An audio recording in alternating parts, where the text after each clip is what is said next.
গত 7 মাসে 259 শিশু খুন।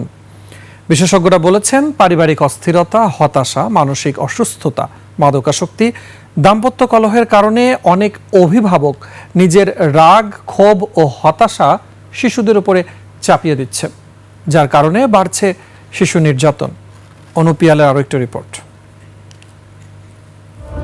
মুন্সিগঞ্জের শ্রীনগরে মায়ের হাতে খুন হয় 6 মাসের যমজ সন্তান। আরেক ঘটনায় ময়মনসিংহে দেবরের হাতে খুন হন মা ও 2 সন্তান।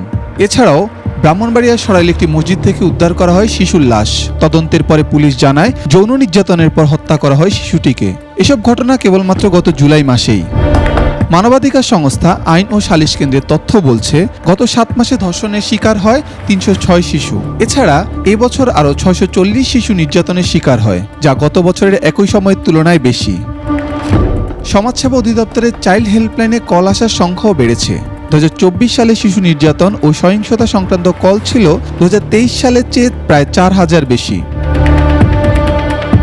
অবশ্য গত 7 মাসে শিশু হত্যার ঘটনা আগের বছরের চেয়ে কিছুটা কমেছে। শিশুদের প্রতি এ ধরনের আচরণ দেখে হতাশ বিশেষজ্ঞরাও।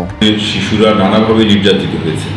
শিশু তার পরিবারের মধ্যে নিরাপদ থাকছে না, সে সামান্য কোনো ভুল ত্রুটি করলে অথবা সে কোনো কিছু না পারলে তাকে নির্যাতন করা হচ্ছে। আবার সে প্রাপ্তবয়স্কেও কোনো ব্যক্তির কোনো কর্মকাণ্ড দেখে ফেললে সেক্ষেত্রে প্রমাণ না রাখার এই প্রক্রিয়া দ্বারা প্রাপ্তবয়স্করা প্রভাবিত হয়ে শিশুকে হত্যা করছে বা নির্যাতন করছে। শিশুদের প্রতি ইতিবাচক ধারণা তৈরি ও দ্রুত বিচার বাস্তবায়নের জন্য সরকারের সচেতনতা প্রয়োজন বলেও মনে করেন এই বিশেষজ্ঞ। রাষ্ট্র এক্ষেত্রে সকলের মধ্যে একটি ইতিবাচক ধারণা শিশুর প্রতি সেটি তৈরি করার জন্য রাষ্ট্রকে আরও সচেতন হওয়া প্রয়োজন। পাশাপাশি শিশু নির্যাতনের ঘটনাগুলোকে দ্রুত সময়ের মধ্যে বিচার সম্পন্ন করা এবং আমাদের প্রতিটি পরিবার বা সম্পর্ক বা সামাজিক প্রতিষ্ঠানগুলো যাতে শিশু বান্ধব হয়।